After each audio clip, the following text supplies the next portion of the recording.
We are honored to play host this evening to a historic personality from the United States of America, the Honorable Kamala Harris, a distinguished lawyer after a lifetime of public service, having been elected District Attorney of San Francisco and Attorney General of California, and then United States Senator. She was elected Vice President of the United States of America, the first female and the first person of African and Asian descent to occupy that high office.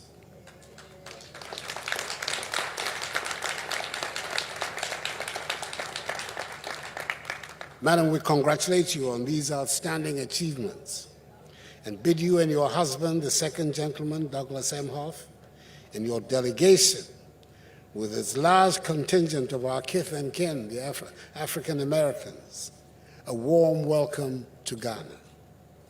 You're amongst a people famed for their hospitality.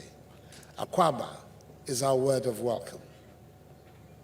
I've had the privilege of meeting you on two occasions, once in Washington and the other in Munich.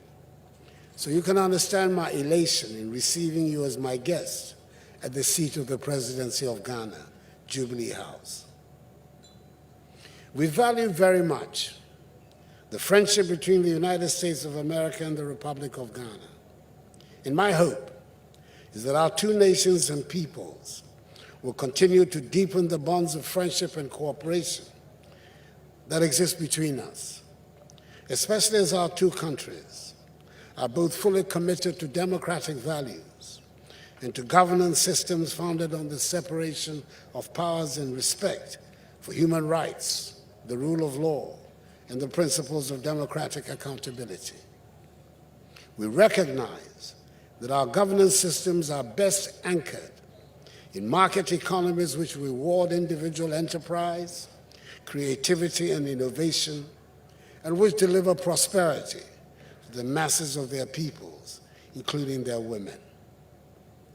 Madam Vice President, the establishment of formal relations between our countries dates back to 1957, when Ghana, under the dynamic leadership of our first president, Kwame Nkrumah, became the first country in sub-Saharan Africa to free herself of the colonial yoke, in our case, that of the British. On that momentous occasion of 6 March 1957, Ghana's Independence Day, the only other U.S. Vice President to visit us, Richard Nixon, led the U.S. delegation at President Dwight Eisenhower's behest to attend the ceremony. Members of the U.S. delegation included Dr. Martin Luther King, Jr., the great civil rights leader, his famous wife, Coretta Scott King, Ralph Bunche, the Undersecretary of the United Nations and the first African American to win the Nobel Peace Prize, and other prominent African American leaders, such as Philip Randolph, Mordecai Johnson, Horace Mann, Senator Charles Diggs, and Congressman Adam Clayton Powell. The link between Ghana's liberation, indeed Africa's liberation, and the American civil rights movement was forged that day, a link that rendered ridiculous the decision of the U.S. government to prevent the celebrated W.E.B. Du Bois, one of the pioneers of the Pan-African movement, from attending the event. Happily, in the course of Ghana's Fourth Republic, a more edifying precedent has been set, which has seen 3 successive U.S. presidents visit us. President Clinton in 1998, President George Bush in 2008, and President Barack Obama in 2009. It was President Donald Trump whose failure to visit us interrupted this welcome development, which we hope President Biden will soon resume.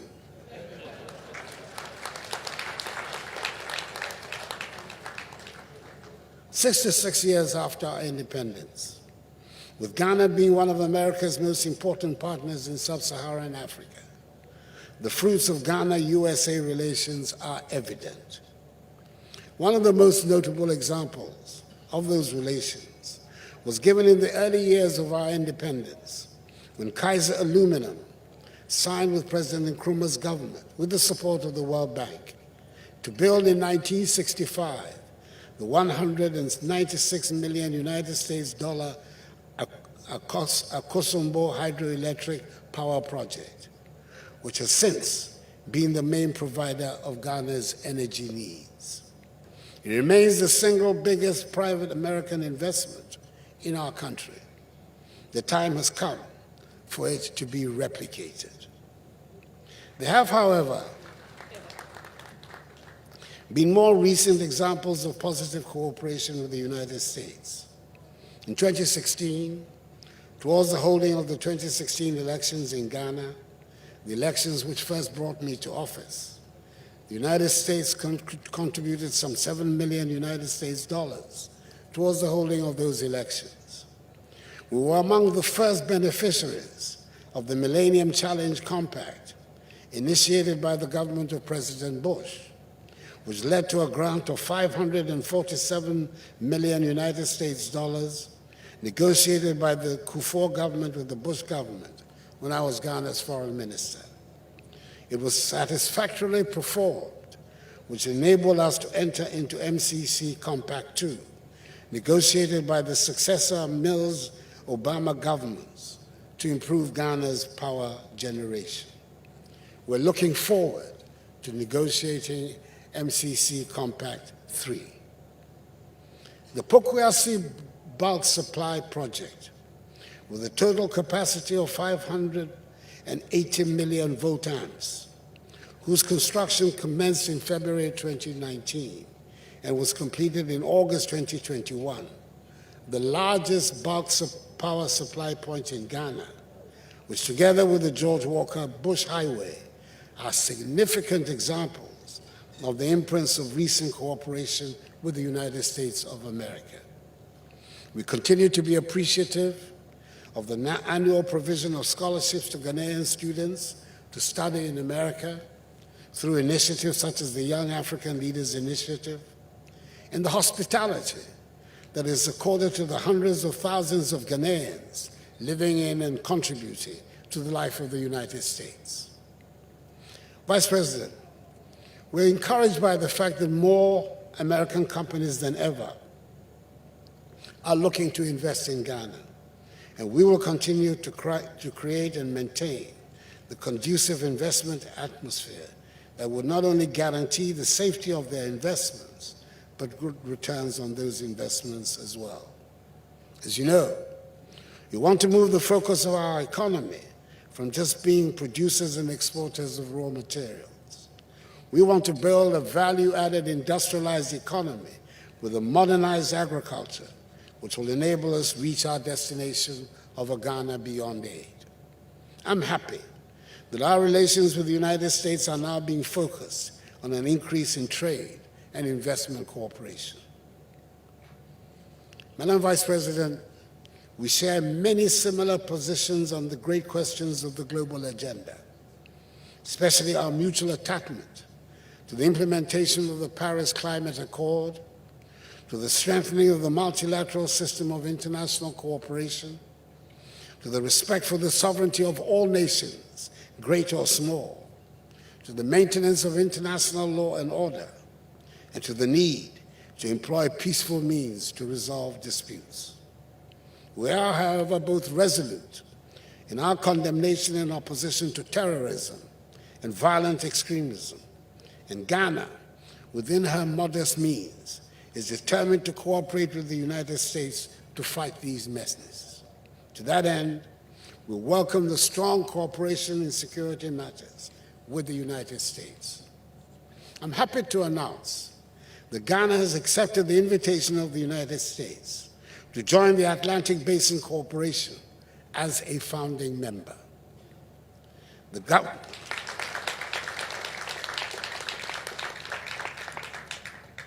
government of Ghana believes that such cooperation will provide the platform to enhance cooperation to develop shared approaches to Atlantic Ocean issues and build on shared capacities and experiences for the benefit of the Atlantic Ocean region.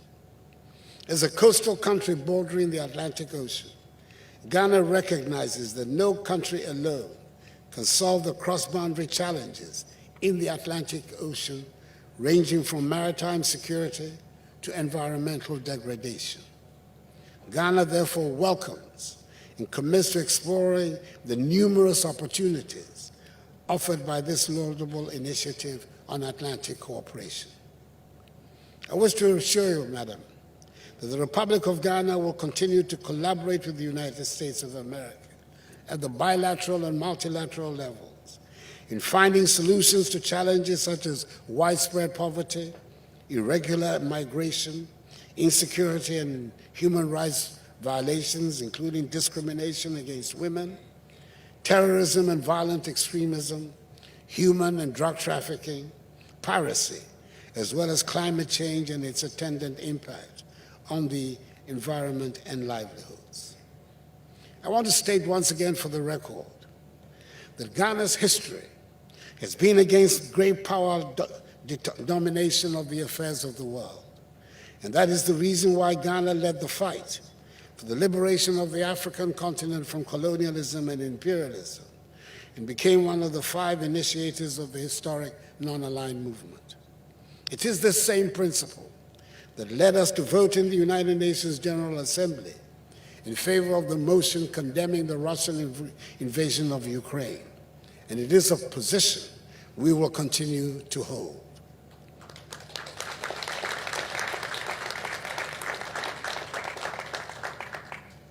Great powers of whatever ilk, including friendly ones, trampling on small nations is not something we welcome. And within our modest means, we will register our disapproval of it.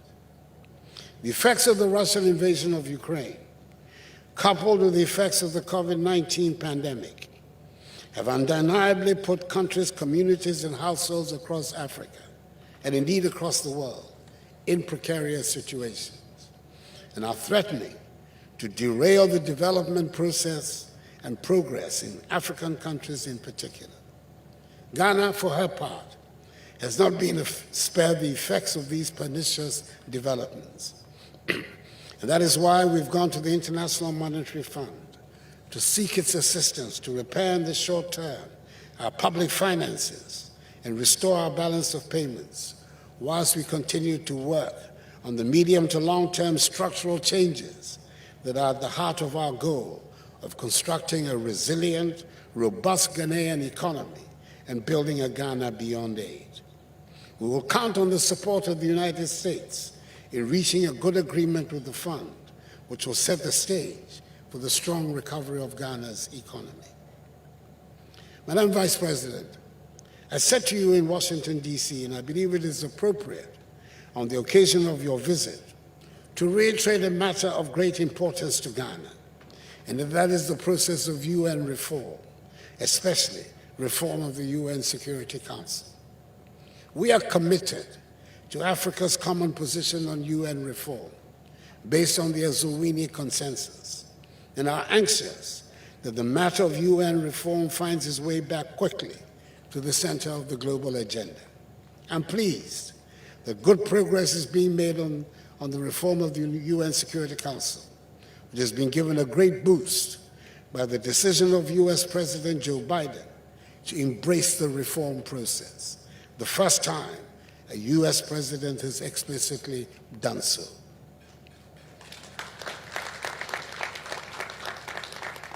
I'm hopeful that the leaders of the other 3 P5 members of the Security Council will soon follow his lead, just as French President Emmanuel Macron has done.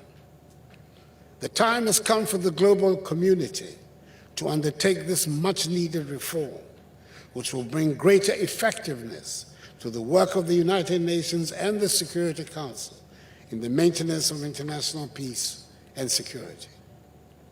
Madam, I hope you enjoy your visit to Cape Coast tomorrow and to Cape Coast Castle, one of the locations through which slaves were transported to the Americas and the Caribbean, in the infamous, barbaric, and dehumanizing transatlantic slave trade.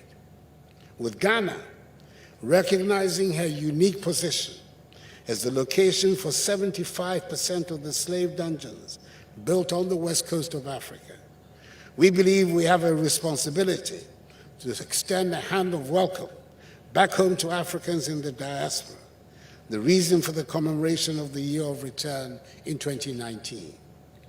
We use the events of that year to solidify our relations with our kith and kin in the Americas and the Caribbean. We believe the time has come to engage Africans in the diaspora and all persons of African descent more positively in areas such as trade and investment cooperation and skills and knowledge development and transfer. We want to work together to change the African narrative, which has been characterized largely by a concentration on disease, hunger, poverty, and illegal mass migration. Together, we must help make Africa the place for investment, progress, and prosperity, and the stage for the development of the prosperity of the African peoples and all descendants of Africa.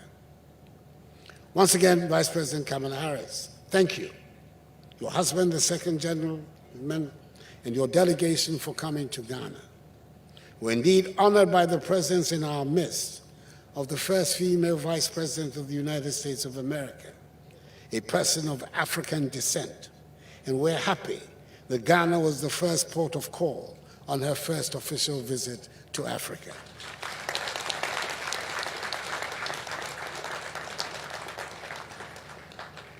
We should never forget the sentiments of that legendary Jamaican reggae musician, Peter Tosh, who said, and I quote, "Don't care where you come from.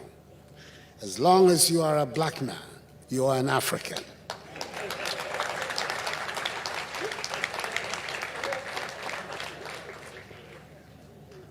Madam, you're welcome home.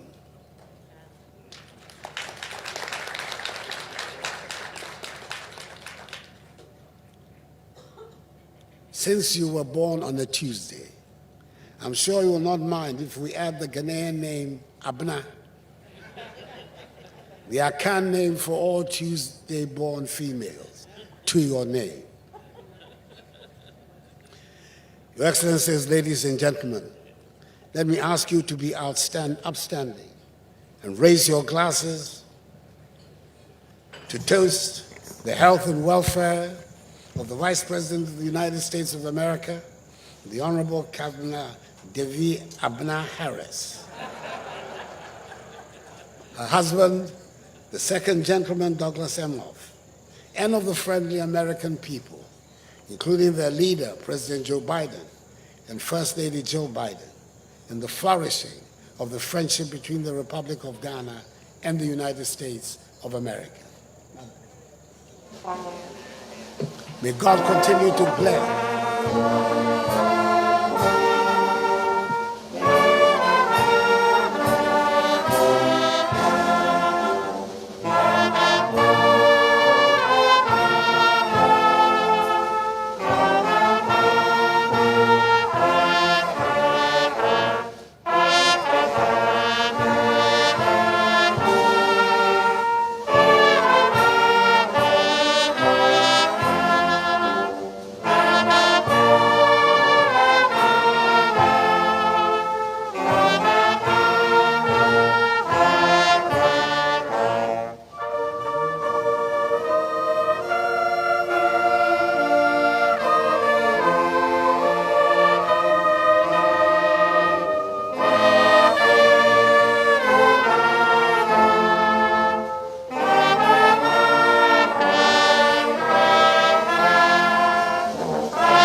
God continue to bless the peoples of Ghana and the United States. Good evening, everyone. Good evening. Mr. President, thank you for extending my name. Abena, is that it? There we are. And greetings to all the Abena who are here tonight. Mr. President, I thank you for hosting this state banquet. As I begin this week-long visit across the continent of Africa, it is an honor indeed, Mr. President, to start here in Ghana.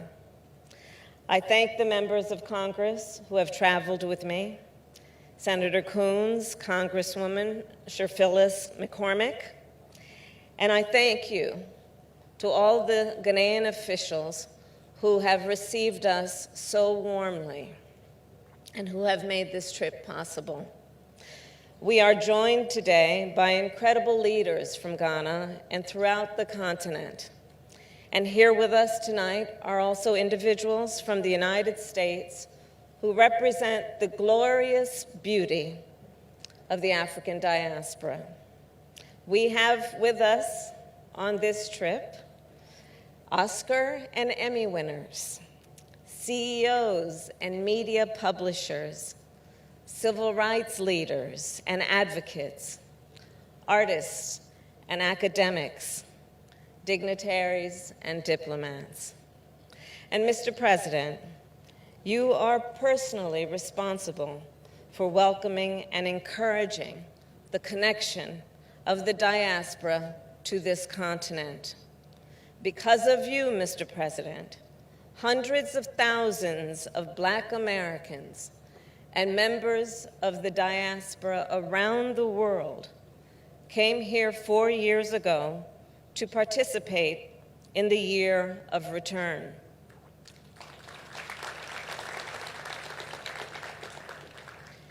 Because you are a student of history, and in the time during which I have come to know you, you take great joy in reminding us all of where we come from, but always with a glorious vision of where we also know we can be. And because of you, members of the diaspora and those around the world have traveled to Ghana to remember the history of slavery, those who have come here to honor their lineage and to understand their ancestry. And now, through Beyond the Return, many more visit each year. Your vision, Mr. President, made this possible. So on behalf of all of those who have made the return, all those from America who join you tonight, and all those who will return in the future, thank you, Mr. President.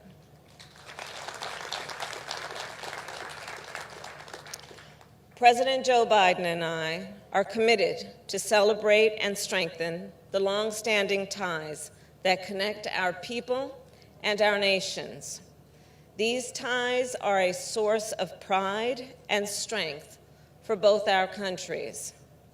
Mr. President, this is a topic that you and I have often spoken about. Over these past 2 years, it has been my honor to work with you on these and many other critical issues. When we first met at the White House in September of 2021, we started our conversation about the intertwined history between our two nations. A conversation about how we are as nations interconnected and interdependent. Last December, you and I spoke at the Diaspora Forum at the United States Africa Leaders Summit in Washington, D.C.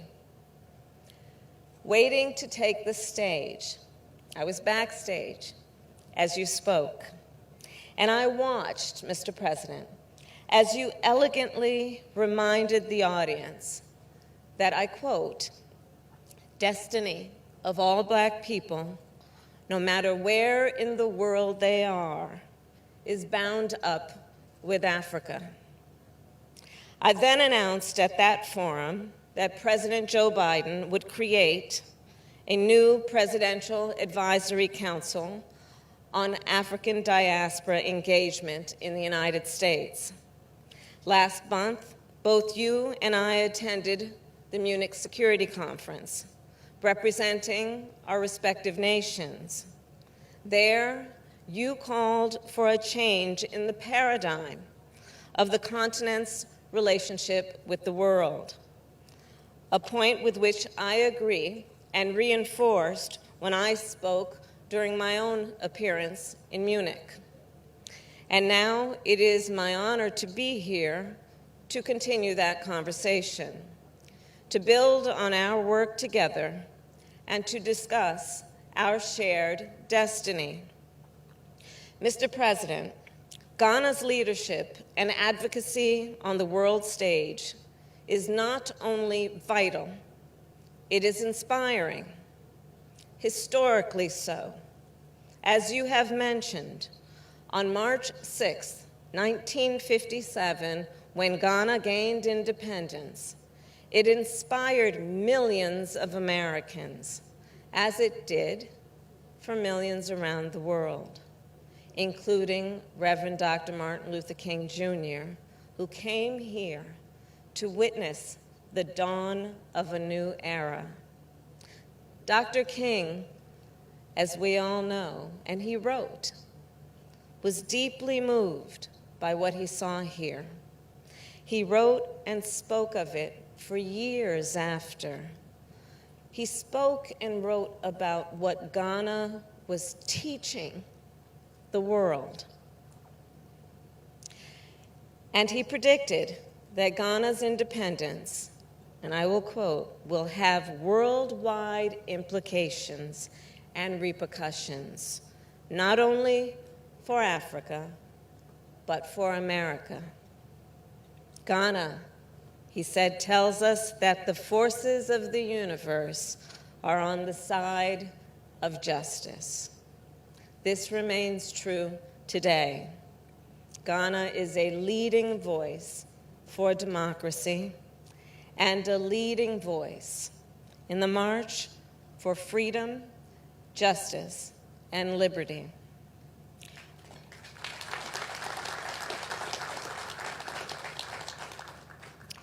While we face real challenges, I look around tonight and I am truly more optimistic than ever. And I know that by working together, the United States and Ghana, alongside the diaspora and the people of this beautiful continent, will share our future for the better. I thank you, and I raise this approaching glass